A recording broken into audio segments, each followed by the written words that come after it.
hold me back from getting high. I wanna get high, I want my soul to reach high to the light, Lord. Lord, get me high, let me see the light. I wanna get high. Gotta connect, gotta reflect, gotta respect, gotta come correct, gotta do our best, embrace the beauty in the world today, let's get higher. I feel the love, y'all experience the mighty oceans and the sound of the waves, let the miracles flow in our veins, cause it's plain to see and clear to me, this gets us higher. Elevate the soul, make it known, the miracles he's shown, get high my soul. Sit next to the throne, spread the light, make it right, keep it tight, tell the difference between darkness and light.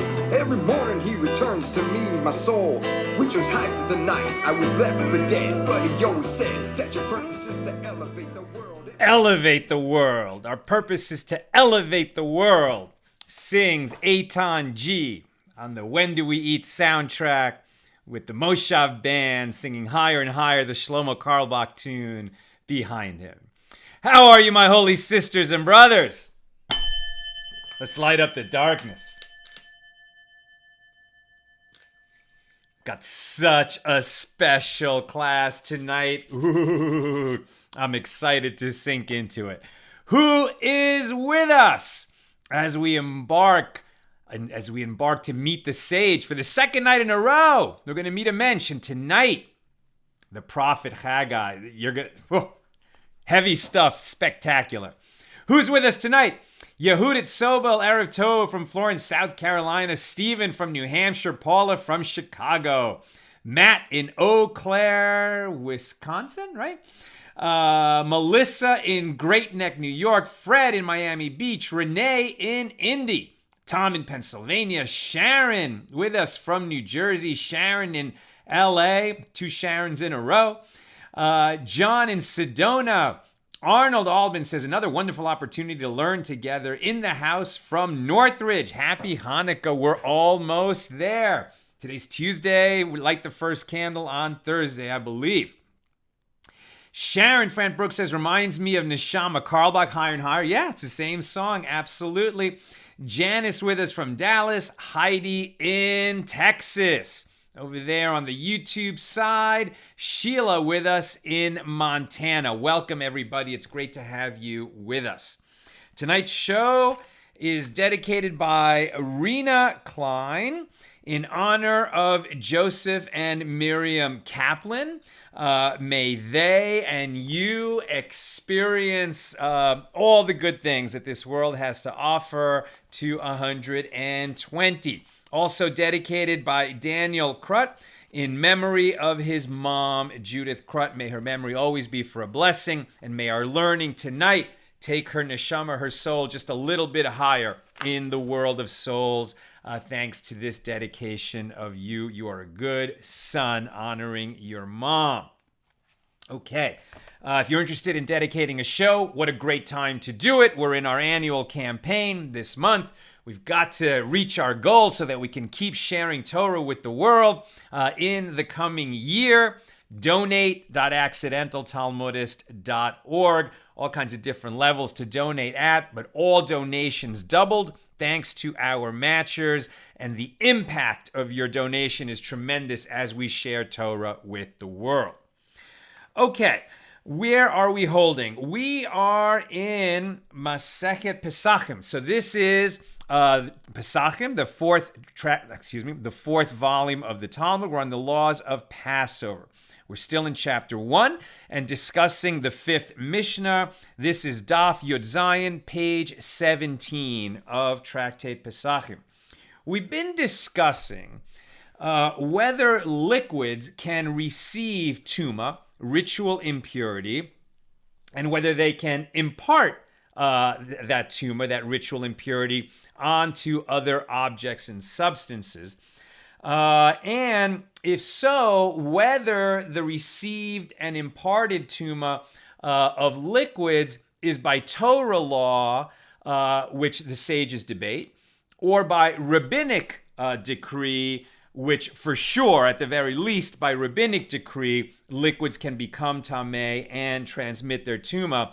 But whether or not that's by biblical law is subject to debate, and it really matters because we're talking about whether this kind of tuma can take hold on liquids in the temple. And as we've seen, for the most part, definitely not in all cases, but for the most part, rabbinic decrees, which are like a fence around the Torah, they're adding to the laws of the Torah to prevent us from coming to transgress inadvertently the laws of the Torah, but they don't take hold on the grounds of the temple, in the precincts of the temple. When the temple is standing, presumably the priests are already very well educated in the laws of the Torah.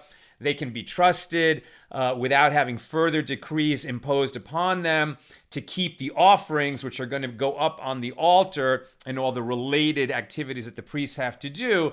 They can do their job without help from the sages to keep them from coming to transgress. But that's not always true. There are some rabbinic decrees that do take hold in the temple, but for the most part, this is why it really matters whether this tuma, this ritual impurity of liquids, is by Torah law or rabbinic decree. And that's what we've been debating for a few days in various ways. And the answers to these questions are going to help us understand the debate in the Mishna that we're discussing right now, the 5th Mishna of chapter 1. So there's a dispute between Rabbi Meir and Rabbi Yosei on whether or not on Erev Pesach, the eve of Passover, really the day before Passover begins on the night of the 15th, when we are in the afternoon or just before the afternoon, burning the chametz, the leavened bread, which cannot be in the possession of a Jew during the festival of matzos, during Passover. And we're gonna destroy our chametz, our leaven. We remove it from our possession. Some of it gets sold to a non-Jew, so then it's not in our possession. And some of it, and for some people all of it, is going to be burned, right? So at least some of it needs to be burned because that's a tradition that you're going to burn the chametz. And it's spiritually speaking, we want to destroy the spiritual leaven within us, meaning arrogance, our puffed up nature of self-importance. And so we're going to burn that chametz as we head into the afternoon of Erev Pesach, when the temple is standing. That is when we are going to slaughter the paschal offering, which is then going to be roasted and eaten that night, the first night of Passover. So then the question comes up, when we're burning the chametz, some of that chametz is consecrated food, meaning leavened bread, leavened products that were set aside for the priests to eat personally. And so that food, the consecrated food for the priests, has to be kept in a state of purity. That's an obligation, it's a commandment to keep the holy food of the priests in a state of ritual purity, right? Holiness and purity are not the same thing. Holiness means set aside for God or for God's servants, the priests. And pure, ritually pure, means that it has not come into contact with tuma, some kind of a source of impurity or a derived source of impurity that can transmit impurity like from a corpse, either the corpse of a human, which is the most impure thing, or a dead animal that was not a kosher animal slaughtered in a kosher way, a dead sheretz, the dead creeping things, or people who are having certain irregularities and emissions from their bodies can become a source of tuma. And if they come to touch something that is holy, like the holy food of the priests, they would invalidate it. They would make it pasul, unfit, and then you would have it. Then you would have a problem. But so we always want to keep pure foods pure, particularly when they're consecrated, right? That's when it really matters. Consecrated foods have to stay in a state of purity, ritual purity. So we want to keep them away from tuma, from ritual impurity. So the question is, since we have to keep them apart, can we burn the pure chametz teruma along with the impure chametz teruma? It's a good question because it's going to be burned up anyway. What difference does it make if the pure and impure come into contact right before they're burned up? Nevertheless, we have this obligation to keep the pure and the impure apart. That's what Rabbi Meir and Rabbi Yosei disagree on. Rabbi Meir says we could burn the pure and impure chametz of teruma together. Rabbi Yosei said no. Rabbi Meir looked for support on his position to Rabbi Hanina, who was also a deputy high priest in the Second Temple period. And he reported that his colleagues, the other priests in the temple, would not refrain from burning up disqualified meats that were supposed to be offered on the altar as sacrifices, but became tamei, became ritually impure. And so they just had to be burned up, not on the altar, but they couldn't be used for anything else because they were consecrated. And he said that they would not refrain from burning meats that were at different levels of tuma, right? So some tuma that was first degree derived tuma, and with meats that was second degree derived tuma, or even third degree, and they would be burned together, even though that would mean that you were adding to the impurity of the meats that were at a lower level, a lesser level of impurity. And so Rabbi Yosei and the other sages would answer to Rabbi Meir, well, how can you learn from that we can burn pure and impure chametz together when you're talking about burning things that are impure and impure? They're just at different levels of impurity. And as we saw, Rabbi Meir could argue back, no, they were only impure and impure when you take into account both Torah law and rabbinic decree. But if it's only by Torah law, then we might argue that some of those meats were pure and some were impure and they were being burned together.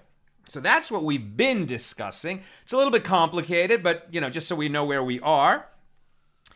And now the Gemara is going to bring some further evidence for how we're supposed to understand this dispute about and what Rabbi Meir was saying, that Rabbi Hanina was saying, is that those, the pure, the tamei meats of different levels of tuma, different levels of impurity, the ones that were at a lower level, what lower level were they at? That would be impure by rabbinic decree, but pure by Torah law. That would be meat that came into contact with a liquid. And so the question is, does this liquid actually have the ability to impart its tuma? Can it receive tuma and can it impart tuma? So we're learning about, whether liquids can actually receive and impart ritual impurity, tuma. All right. So the Gemara is going to bring some evidence from where? From a book of the Bible. Which book? Haggai. The book of Haggai, the prophet Haggai.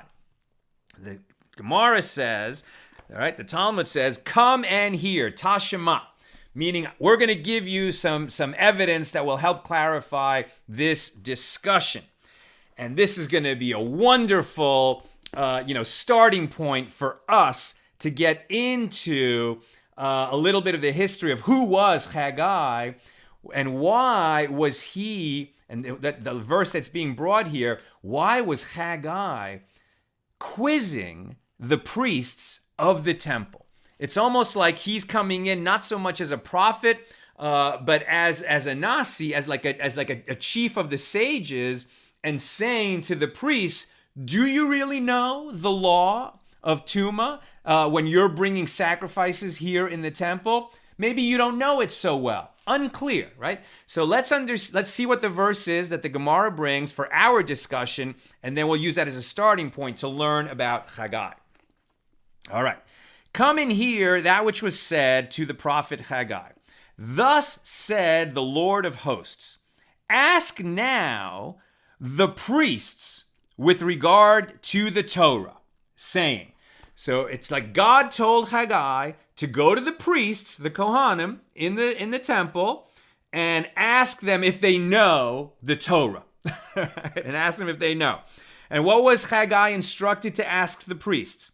The question was, if a person bears consecrated flesh in the corner of his garment, and with his garment he touches bread, stew, wine, or oil, or any food, shall it be sacred? And the priests answered and said, no. Okay. Now, what's going on here? This question is fascinating because I've read you one way to translate this question, and there's another way, according to the rabbis, to translate this question, which is like diametrically opposite in meaning to the translation that I just presented you. So did the priest give the right answer when they said no, it's not going to, the answer is no? Did they give the right answer? Is going to depend on what question was actually being asked of them and how they understood that question. So we're going to come back to once we understand a little bit about Haggai's situation, the context in which this question was asked, so that we can see, what question really was Haggai asking the priests. All right, so that's where we're headed. All right, who was Haggai? He was the second to last of the prophets. Right, he's called one of these minor prophets. Right, he's right near the end of the prophets. So the Hebrew Bible, is divided into 3 sections. That's why we call it Tanakh. That's actually like an abbreviation. The first part is the Torah, the 5 books of Moses. Then the Nevi'im, the prophets, and then the Ketuvim, the writings. So the writings, for example, would include like the Proverbs, the Song of Songs, Psalms, etc. The prophets, right? So the prophets, that's going to be everything from the book of Joshua, Isaiah, Jeremiah, Ezekiel, etc. And Haggai is the second to last one, the last one being Malachi, right? And with Malachi, it's like the age of prophecy ends. And that's right at the beginning of the Second Temple period. In fact, Haggai, his prophecy, his period of prophecy only lasts 4 months. He prophesies 4 times over a period of 4 months. But those 4 months, what a 4 months to prophesy in, because they span the beginning of the construction of the Second Temple and, in fact, instigated it. Right? It's because Haggai says to the people who are living in Israel after the return of the exiles from Babylonia, from the Babylonian exile, and they've returned, but they haven't started construction or really resumed construction on the Second Temple. And he says, it's time. Let's go. Build the Second Temple. And because they listen to him, it happens. So let's understand a little bit more about Haggai. Okay, so like I said, he's contemporaneous with Zechariah, and they're prophesying at the same time. Zechariah's prophetic career lasts longer, and then about a generation later, 20 years later, Malachi will be the last of the prophets. But it's Haggai and Zechariah who are really going to push. By receiving God's word and transmitting it to the people in the Holy Land who've returned from the Babylonian exile, meaning the Jews who had been taken down into Bavel, which was actually part of the Persian Empire, and then a lot of them assimilated, others kept their Jewish community going, but their longing to return to the Holy Land, stayed with them. Now, when it became possible to do that, about 70 years later, okay, so a lot of the Jews said, we've got it good here in Babylonia, in the Persian Empire. Over there in the Holy Land, it's more dangerous, it's impoverished, the land was really destroyed when we were sent into exile. Maybe it's not time to go back there yet. So the people who felt that way, they were pious Jews, they just weren't ready to go back to the Holy Land yet. Others who were living in Persia, same old tragic story, became assimilated in the Persian community and, eventually would be lost to the Jewish people. They just went out and stopped being Jews. The ones who said, no, we got to go back. So they went back, right? And it was very hard living. So these were the first Zionists, as it were, in terms of being returnees to the Holy Land. right? So there had been the kingdom of Israel. It had been destroyed at the end of the first temple period. We were away for 70 years. There were old timers among them who had been there, who remembered it. And then it was kind of like the young and adventurous and strong and willing who went back up to the Holy Land to reestablish the kingdom of Israel, or at least the Holy Land of Israel. They went back, they started farming, they were living in poverty. Their governor was Zerubbabel, who was actually a descendant of King David. He was the last of the Davidic line who was around at that time. And he was appointed to be the governor in that land. And they had a high priest with them who was Yehoshua. He was Joshua, the son, where am I? What was his name? Zerubbabel, I'm sorry. And Yehoshua, the son of Yehotzadok. Okay, so who was the high priest who was with them. But they'd been living there for a while. They tried to build a second temple. They sort of started it a little bit. And then they had all kinds of trouble. There were people in the land who were really against them and reporting evil about the Jews who had returned to that sort of Persian governor and government in exile and sending news back to Persia. And it became too dangerous to rebuild the second temple. So they abandoned the project, and it stayed abandoned for, depending on how you count, but I think about 15 years. And then there arose a new king in Persia named King Darius. And who was King Darius? He was actually the son of Ahasuerus and Esther, right? So the king in the book of Esther, who ends up marrying Esther, right, the niece of Mordecai, the sage, and so certainly they, their son was, well, he was a Jew, so he's the son of a Jewish queen. So there was a Jew on the throne of the largest empire in the world, and so for sure, they were going to be more friendly to the temple being rebuilt. And so at that time, the word of the Lord came to the prophet Haggai, and he said, you guys are living here, and it's going very badly for you. You're farming, but you're having a very bad crop. You're not getting much water. And the reason that things are going poorly here living in the Holy Land, and it's so difficult, is because you're living in the Holy Land and you haven't rebuilt the temple. The time has come to rebuild the temple. And so that's what Haggai's prophecy was all about. Now, he's in a different position with regard to his audience than prophets like Isaiah and Jeremiah and Ezekiel and so many other prophets, particularly toward the end of the first temple period, who, like the people were sinning wantonly. They were pursuing idolatry. They were going after, these cult religions that included cult prostitution and doing like the people of other lands and behaving abominably. And ultimately, we would lose the first temple.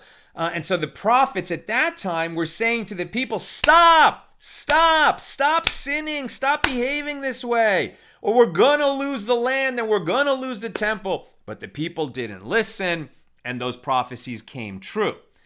Haggai, in the Holy Land, is prophesying to these Zionists, right? These early Zionists, the returnees from the Babylonian exile, who have come back and want to be pious. They want to reestablish the Jewish presence in the land in a holy context.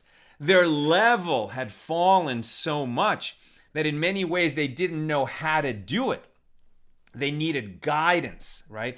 And so that's why Haggai and Zechariah and then leaders like Ezra and Nehemiah, they're going to be guides, right? Guides to the people so that they can reestablish the Jewish holy presence in the Holy Land. So the people are much more willing to listen to Haggai's prophecy than the audience, of Jeremiah, for example, toward the end of the first temple period. Okay, let me just check my notes. Okay, so let's read a little bit. Let's read a little bit what Haggai said. Okay, so in the second year of the reign of Darius the king, in the 6th month, which is Elul, on the 1st of the month, the word of the Lord came to Haggai the prophet. And he spoke to Zerubbabel, the governor, the son of Shaltiel, the governor of Judah. And he also spoke to Yehoshua, the son of Yehotzadak, the high priest.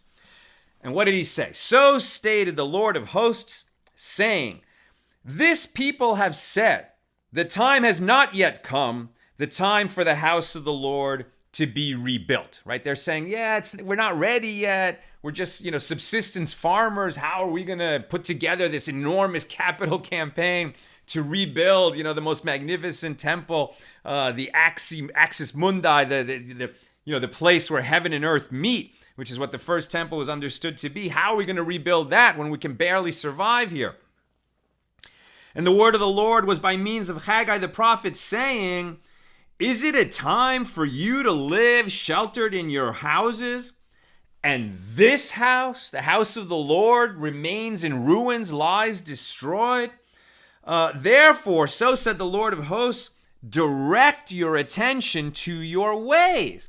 Right? And it's definitely a prophet, warning them and saying like, hey, check your behavior, change your behavior. But this is a people who is open to this message. So until now you sowed much and bring in little, eating but not to satisfaction, drinking but not to refreshment, dressing but no warmth for him. And the wage earner earns into a perforated purse. Right? It's like the money you make, like you can't hold on to it. In other words, you're not prospering. Right? Things are not going well here. It seems like everything goes a little wrong and there's not enough rain and we reap in the field and gather in so much grain, and then when we go to count the grain, there's less than we expected. Nothing is working quite right, and it's because they prioritized the wrong thing. They thought, well, first we'll, get the land working and gather enough wealth so that we can build the temple properly. And Haggai's saying, no, just build the temple. Just build it, get it going again, and then the land will begin to flourish. So said the Lord of hosts, direct your attention to your ways. Go up the mountain surrounding Jerusalem and bring wood and build a house from wood, and I will accept it. Meaning you want to wait until you can build it from stone. So just build it from wood so that you get it built and get it going. And says God, I will accept that. It will be good, says the Lord. And then when it says over here, it says, so the last verse I read to you is chapter 1, verse 8 of Haggai. It's only a 2-chapter book. It's such a short book. But here, 1:8, Haggai 1:8. So it says, go up to the mountain and bring wood and build the house. I will accept it and I will be honored.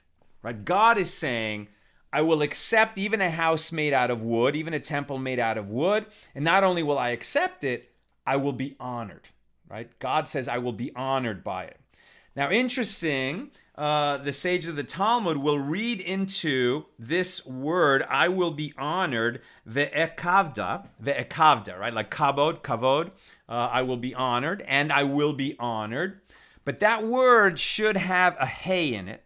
And it's deficient. It exists here in the Bible as if it's misspelled. But of course, there are no mistakes in the Bible.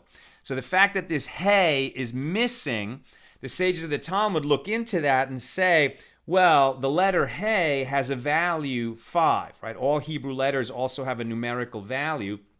The value of the letter hey is 5. And it says, and it's missing. The hey is missing. So God is saying, I will be honored even though things are missing. One thing is I'll be honored even if you build it out of wood, even if it's not built out of stone, even if it's not like the first temple, Solomon's temple, etc. I will still be honored. But the fact that this hey is missing, the sages of the Talmud say 5 things will be missing. Even once they have more money and can build the second temple properly, nevertheless, it's the second temple, not the first temple. And there would be 5 things that would be missing from the second temple and would remain missing. What were the 5 things? Number 1, the ark, right? The Aron Kodesh, the holy ark in which the tablets of the 10 Commandments were carried. That ark was removed. It was hidden away at the destruction, prior to the destruction of the first temple, and it's been lost ever since. So the ark would not be sitting in the Holy of Holies in the second temple the way it sat in the first temple. That's the first thing that's missing. Second, the Urim Vitumim, right? So this was a kind of a device that was worn beneath the breastplate of the high priest. And when a king of Israel had a question of national importance, like, shall we go to war or not, right? Like an optional war. Like, obviously, you're going to defend yourselves if you're attacked.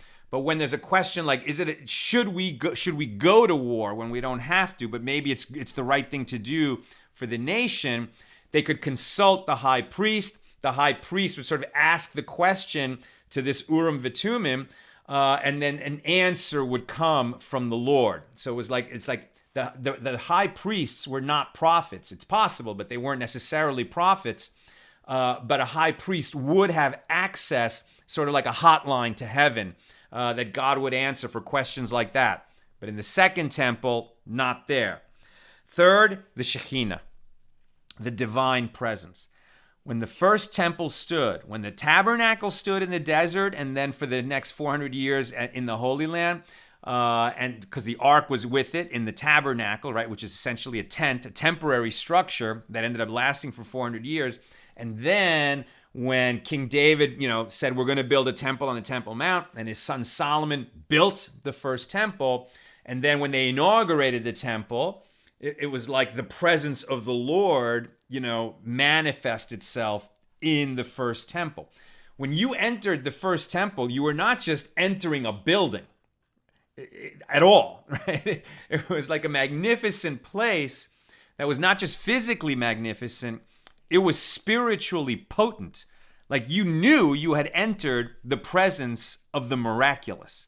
And one of those presences was the actual divine presence. It was like, I don't know exactly how it manifests, but whether it was the shimmering air or just the certainty that God's attention is right here through this, physical manifestation, a supernatural manifestation in the real world. When you entered the grounds of the first temple and came close, and like you knew that God's presence was in that Holy of Holies, and it was like a shimmer and an energy and a power that emerged from there. And that was in the first temple, but not in the second temple. And finally, the prophetic spirit, right? The age of prophecy would not accompany the second temple. It was there at the very beginning. Malachi is a prophet. He was the last prophet, and he does coexist with the second temple. But his prophecy ends very early in the second temple period, and then prophecy leaves Israel, along with the desire to worship idols. The desire for idolatry also goes out of the nation of Israel. But these were the 5 things that were missing in the second temple that had been present in the first temple. So we won't have those. However, says God at the end of chapter 1 here of the book of Haggai, Haggai, the messenger of the Lord on mission from the Lord, spoke to the people, saying, I am with you. This is the utterance of the Lord. I am with you. What a beautiful, simple message that God entrusted Haggai to transmit to the people here in this, the ones who are going to be rebuilding. And this was so inspiring to them that they're like, yeah, what are we waiting for? Let's do it. And they got to work on the second temple. They worked on it for 4 years. I don't know how complete it had to be before they started bringing offerings. I'm not sure. It's not. I didn't find that in my research today, but I'm guessing that maybe, since they're saying, well, God wants to be honored and God is with us, let's start bringing offerings as soon as we can. So maybe they didn't, complete the whole temple, but maybe they built the altar quickly. I'm not sure. I'm just guessing that. I'm sure later in our journey we'll learn more about the sequence of how they put together the various elements of the second temple. But God said, I am with you. And he said to Haggai, tell the people, I am with you. Right? God says, I am with you. Then in chapter 2, God tells Haggai to say, now be strong, Zerubbabel. Right? So Zerubbabel, he's the inheritor of the throne of Israel. He's a descendant of King David, and he's the leader of the people. Now he's serving as a governor for the Persian Empire. So Haggai is kind of inspiring him and giving him strength and saying, now be strong, Zerubbabel. This is the utterance of the Lord. And be strong, Yehoshua, son of Yehotzadak, the high priest. And be strong, all the people of the land, the utterance of the Lord. And act to complete the construction of the temple. And God repeats, for I am with you, the utterance of the Lord of hosts. The glory of this latter house, the second temple. Now, I just told you that 5 things would be missing from the second temple. But God tells Haggai to tell Zerubbabel, the political leader, and Yehoshua, the son of Yehotzadak, the religious leader, right, the high priest who's going to serve in this new temple, and the people themselves, in Haggai 2:9, the glory of this latter house, the second temple, will be greater than that of the former, said the Lord of hosts. And in this place I will grant peace. This is the utterance of the Lord of hosts. This was a scared people, right? When Solomon built the first temple, he was one of the mightiest kings in the world. He had nothing to fear. This is a very diminished people who don't even have sovereignty over the Holy Land. There's still, there's another kingdom that has power over them. But the Lord is saying, no, don't worry. Don't be afraid. I'm with you. You're going to build a building. It's going to be great. And you're going to do it in peace. You will not be attacked. And of course, that was true. Haggai's prophecy was realized. So then we skip forward a couple of months to where? To the month that we're in now, the Hebrew month of Kislev, which includes Hanukkah, right? But there's no Hanukkah yet. Hanukkah's late in the second temple period. But on the 24th day of the 9th month of Kislev, in the second year of the reign of Darius, the word of the Lord was with Haggai the prophet, saying, so said the Lord of hosts, ask now Torah of the priests, saying. Now, traditionally, Rav Steinsaltz inserts here, traditionally the priests were the guardians of knowledge of the Torah and its laws. Later, right, the guardians of the knowledge of Torah and what to do and how to conduct ourselves passed from the priests to the rabbis, right? So now there's a prophet who's acting a little bit like a sage, and he's being instructed by God to quiz the priests in the temple. These priests who have not been serving for 70 years. And now they're like, have they been studying? Have they learned? Do they know the law that they need to know? Right? When we first came to this verse, as where the Gemara was bringing this verse from Haggai to help us understand the dispute between Rabbi Meir and Rabbi Yosei on burning pure and impure chametz together, it just seemed like a little bit of scholarly exercise in the Bible. But now we understand, Haggai is quizzing these priests who have not been able to serve for a long time. And he's saying, if a man would carry consecrated meat in the corner of his garment, and he touched bread or stew or wine or oil or any food with his corner, will it become consecrated? Will the food become consecrated merely through contact with the hallowed meat, the consecrated meat? And the priests answered and said, no. Now, we're going to be told that Rav on our daf in the Gemara is going to say the priest made a mistake. For Rav to say that means that the question was a different question. The simple meaning of the question is Haggai said to the priests, if you have consecrated meat, right, an animal that was slaughtered to be brought up on the altar in the temple, it's holy. It's consecrated because it was set aside to become a sacrifice. If this holy food, this holy meat, touches non-sacred food, does the non-sacred food become sacred? Answer, no, it does not. And then he's going to ask a second question, and he's going to say, I'll just read it. And then Haggai said, if one who became impure by contact with a corpse would touch any of these, right? So now a person who touches a corpse, we've seen before, the corpse is the avi avos hatuma, right? The father of fathers of impurity. So a person who touches a corpse, even though he himself should, only touch something that was impure, but now he becomes a source of tuma, an av hatuma, right? So a person who touches a corpse is as much impure as like a dead sheretz, or somebody who's having emissions, or somebody who has tsaras, an outbreak of the skin. He's a source of tuma. So ask Haggai. So if somebody who touched a corpse would then touch any of these, the bread, stew, wine, or oil, would they become impure?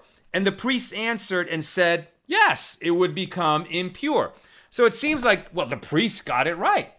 When sacred things touch non-sacred things, do they impart their holiness? No, they don't. But when a very impure thing touches something that is not impure, in other words, touches something that's in a state of ritual purity, tahara, will the thing that was pure become impure? Yes, it will. Okay, so on the simple meaning, holiness does not impart holiness by touching the non-holy, but impurity does impart impurity by touching things that are pure. Now, if we pause here for a second, like what do we learn from that kind of spiritually inner meaning of that statement? Very important that impure things, spiritually impure things, has nothing to do with hygiene or disease or anything like that, but things which are impure, right, which are associated with death rather than with holiness, because impurity is not the opposite of purity. Impurity actually is the opposite of holiness. So impurity spreads, right? And you can think, if you think in the world, people who are removed from holiness, who don't care about religion, about faith, who have an answer for everything, that's kind of skeptical and mocking of faith and mocking of holy things, right? That kind of attitude spreads very easily. Very easily. Those who mock the holy, those kinds of attitudes spread like wildfire. And we tragically live in a time when so much of the world is detached, completely disjoint from matters of holiness, and even mock people of faith and holiness. Does holiness beget holiness? No. You would think, well, if I conduct myself, like a righteous person, and people just see me acting in holiness, are other people going to start acting in holiness too? Not really. Holiness does not beget holiness in the same way that impurity begets impurity. Why is the world like that? Because it's not easy. It's not easy to attach ourselves to the holy. When does it happen that people attach themselves to faith and to matters of holiness? When they receive knowledge of holiness. Just acting like a person of faith, so often it's a quiet thing that, we do internally. We pray, we give charity, we do it privately. Sometimes, we're acting like a righteous person while dressed in a visibly holy way. And then that can model good behavior and touch people and maybe get them to act better. But it only happens when they become aware of holiness. The only way for holiness to beget holiness is for knowledge of God to spread. That's why what we do here is so important. When you learn about Torah, when you learn about God, when you increase your knowledge of God, and when you share that knowledge of God with others, that can spread. That can lead to increased holiness. But it's not enough just to be holy. You need to share holiness by teaching it, right? And that's why Isaiah says at 11:9 that in those, when the Messianic age finally comes, right, that the world will be filled with what? With knowledge of God as water fills the sea. It's that knowledge of God that needs to spread, right? And so that's why when we teach, when we're inspired, when we share something that we've learned, right? That's why accidental Talmudists, it's not just me, right? It's a movement. I stumbled into the Talmud, you stumbled into me. But when you learn something that moves you, you need to share that with people in a way that will move them. Their knowledge of God has to increase before holiness can take hold in their lives. On the other hand, impurity spreads just like that. When people behave with impurity, spiritual impurity, other people, you just see that. Even for a moment, they see it and they start imitating it. People see holiness, they don't act holy. People see impurity, they act impure. It's that deadly, the way that transmission is. So, an important lesson there from Haggai. Now, could he have been asking something so simple as, if holiness touches the non-sacred, does it become holy? And they answered no. It's like such a simple question. It's almost like a rhetorical question. These are the priests who are supposed to be entrusted with deep, deep knowledge of the law and how to bring offerings, which is hugely complicated, right? We've only touched on the law of offerings.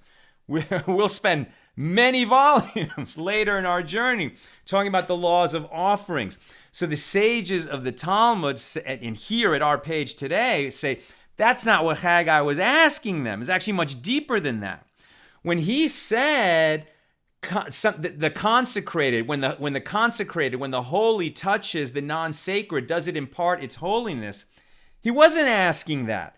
What he was referring to when he said the consecrated or the holy, here, as I've taught before, the word holy, kadosh or kedusha, right, that root, it means set apart, something that is not to be touched, something, that we remove ourselves from out of awe and love. But it carries that meaning of set apart. So the way the sages interpret this question of Haggai to the priests, he was asking them, if a priest is carrying a dead sheretz, a dead creeping thing, out of, and where does he get this? Where do they get this? Because it says the garment, that there's a garment, that the flesh is in a garment. So what he was saying to them is, if a priest in the temple grounds finds a dead creeping thing, which is a source of tumah, and he doesn't want to touch it so that he himself becomes tamei, so he picks it up with his garment, and then and we saw that, we learned that in Eruvin, toward the end of Tractate Eruvin, and then he's supposed to remove it from the temple grounds, right? Even on Shabbos, that was the question, should he do it on Shabbos? But for sure, during the week, you pick up the dead sheretz and you get it out of the temple grounds, because dead things don't belong on the temple grounds unless they're offerings for the altar. And so the question is, you've got a sheretz in a garment, and then that sheretz comes into contact with these things, but not that it touches each of them, bread, stew, wine, oil, as it mentions in the verse, but rather the sheretz touches the bread, and the bread touches the stew, which is a liquid, and the stew touches the wine, and the wine touches the oil. And what he was asking them is the oil tamei? Does the chain of transmission of tumah reach from the dead sheretz all the way to the oil, which would mean it gets transmitted through liquids, right? The dead sheretz is a source of tumah. The bread is a rishon, a first degree derived impurity. And then the stew is a sheni, second degree. The wine is a shlishi, third degree derived tumah. And the fourth, which we've learned, there's only 4 degrees of ritual impurity of tumah, is the oil, right? But we learned actually even third degree is not supposed to transmit. It only becomes unfit, but it shouldn't transmit. So, does the oil become tamei is a very difficult and interesting question that Haggai was putting to the priests. He was really quizzing them to see, do they have this deep knowledge of Torah law? And it's Torah law, right? Not rabbinic decree. So says Rav, they got it wrong. Because there is fourth degree impurity through this chain of transmission. And when the priest said no, they were wrong. Right? Shmuel says the priests were right because it didn't go from the sherets to the bread, to the stew, to the wine, to the oil. Rather, it went from the sherets to the garment that the sherets was picked up in by the priest. And then the garment touched the bread, and the bread touched the stew, and the stew touched the wine, and the wine touched the oil. So by the time the impurity got to the oil, it was fifth degree tuma. There's no such thing in these circumstances, and therefore the oil was pure, meaning that the impurity didn't transmit down that whole chain, right? So that's how the sages learn out this passage of Haggai. And if you just were reading the Bible and you didn't read the Talmud, you would never get that possibility is in there. And there's some, strong clues which tell us, like starting with the sherets in the garment, not meat from the altar. So like, why is the garment mentioned? Right? The garment doesn't need to be there if the question is, does sacred meat impart its sacredness to these non-sacred foods? Then why mention the garment? So that is the sort of hinge that invites the sages to interpret that passage in this way. Okay, I explained that. So now Rav is saying that the priest got it wrong. Rav looks back to that ruling of Rabbi Hanina, who said that the blood and water of the slaughterhouse is always tamei, where the animals are slaughtered in the temple precinct. Those liquids are always tahor. They never acquire impurity. But oil and wine, which are also liquids, could become tamei, even in the temple. We would have thought, liquids only become tamei by rabbinic decree. So is it because by Torah law, oil and wine can become tamei? That's one possibility. Or that the rabbinic decree of tuma on liquids is going to extend even into the temple, not for blood and water, but yes, for wine and oil. And Shmuel is going to agree, but he's still going to hold that in this case, the oil is pure. It can become tamei, but as we discussed, it's like a fifth level impurity through that chain of transmission that includes the garment.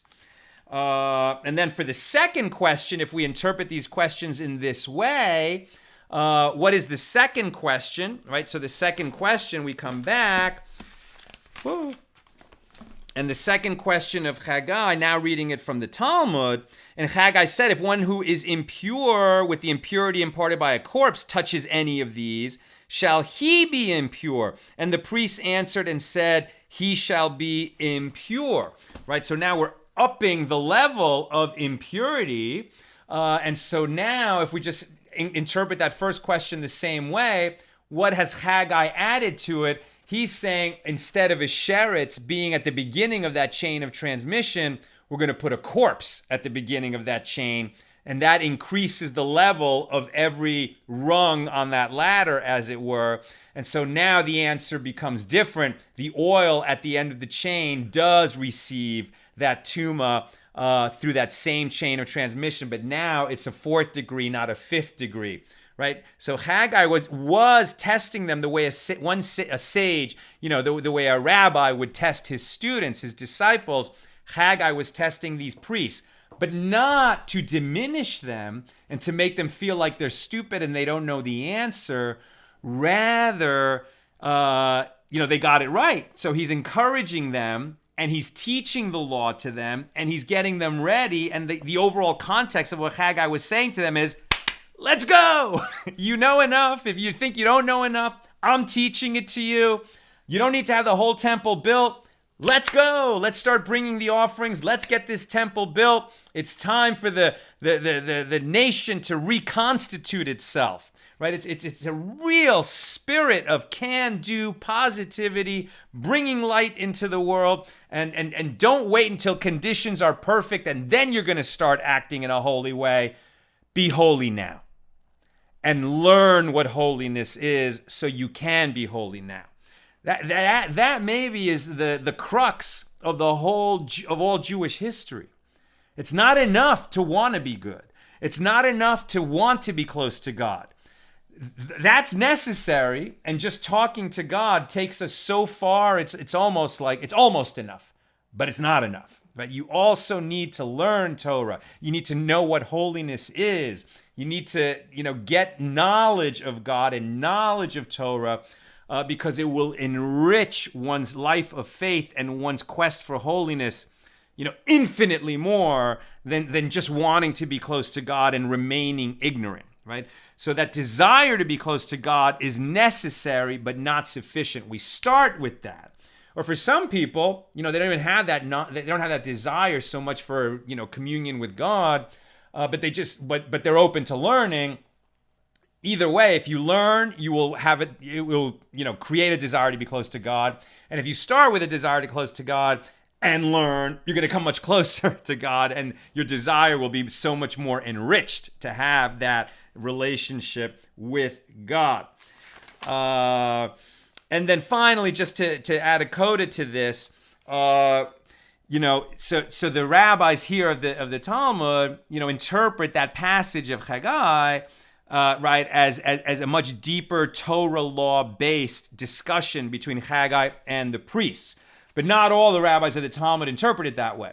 So Mar Zutra, who was the exilarch, right? So he was the leader of the Jewish community in Persia, much later, in the Talmudic period, so that's like 1,000 years later than what we're talking here, said, and some say it was Rav Ashi, who's one of the editors of the Talmud, of the Gemara, that the way they read this final verse of the discussion between Haggai and the priests, which is 2:14, it says, "Come and hear a resolution to this matter from the next verse. And Haggai answered and said, so is this people, so is this nation before me, said God, and so is all the work of their hands, and that which they offer there is impure." Right?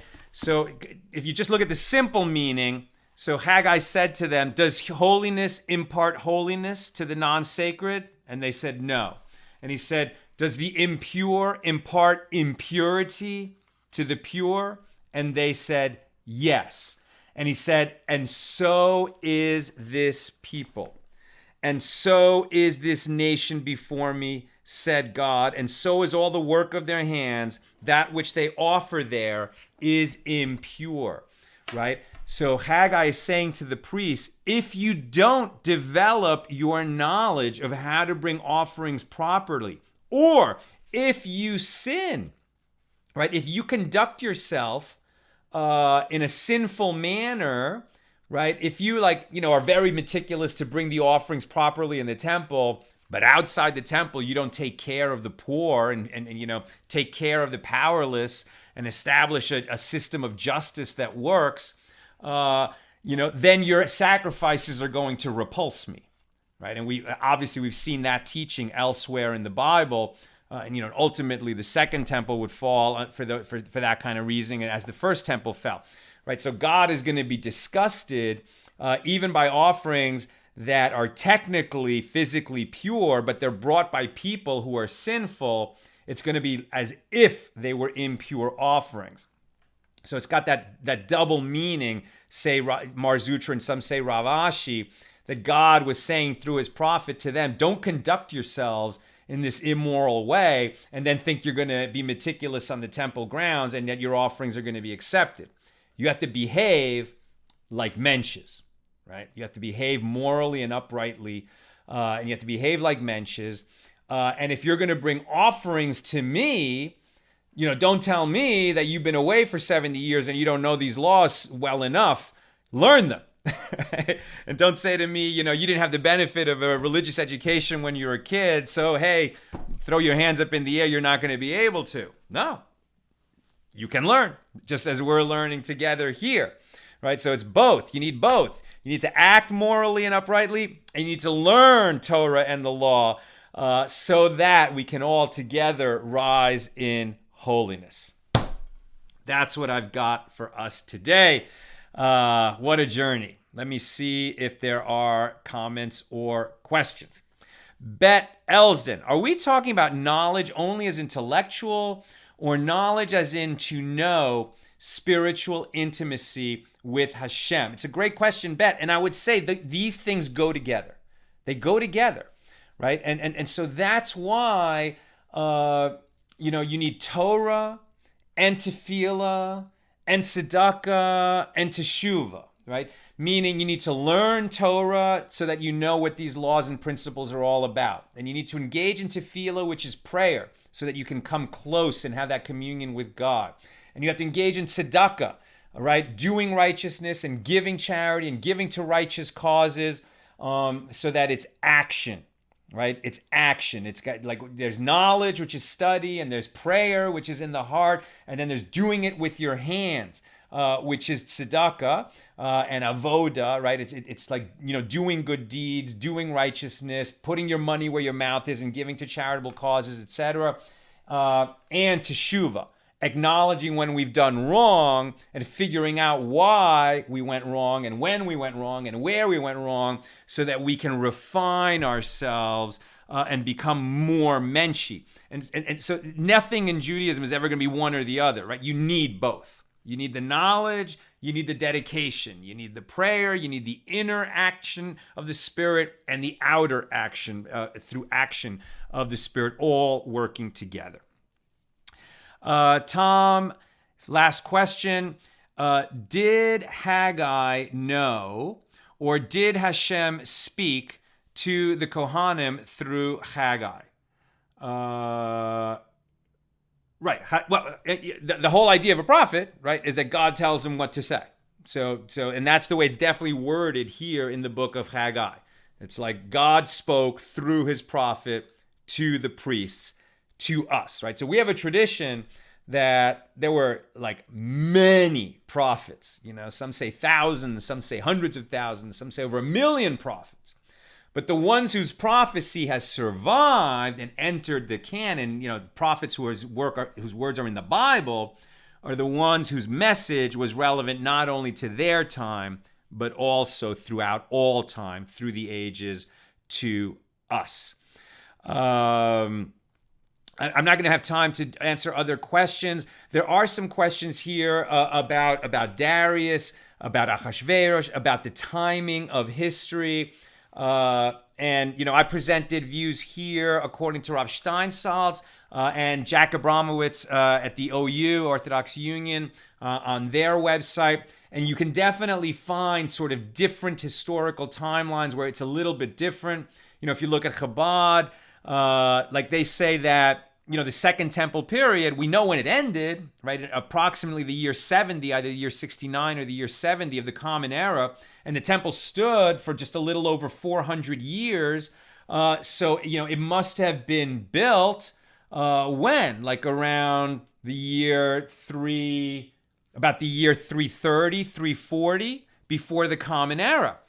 But what you'll always see, if you look at Wikipedia, for example, is that the Second Temple was built like 100 years before that the Babylonian exile was like between 586 and 516 before the Common Era, right? So that's a pretty big discrepancy, and just take that as it is, right? In terms of dating and empires and exactly who was ruling when, and when did books of the Bible happen alongside the archaeological record. There's going to be different interpretations. But what I'm presenting to you is traditional Jewish understanding of these questions. And of course, within a traditional Jewish understanding, there's also going to be disputes about dates, times, and places. So this is one view that is consistent with what we're trying to learn today. Okay, that's what I've got for us today. hopefully there was something to think about and learn here. You should be blessed that you learned something that mattered to you, that's going to affect your behavior. It's going to make you, pursue holiness and justice and tzedakah and tefillah, teshuvah, all these things in your life. And something that you learned, you can encapsulate briefly and share it with somebody, that it might touch them and their life, so that we increase knowledge of God in the world, our knowledge of God.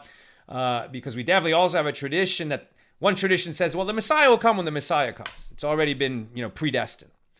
We also believe that we can hasten the coming of the Messiah by making this world a welcome home for God's presence. We're all in God, but if we can make it a welcome home for God's presence, perhaps he'll send the Messiah a little sooner. Have a great night.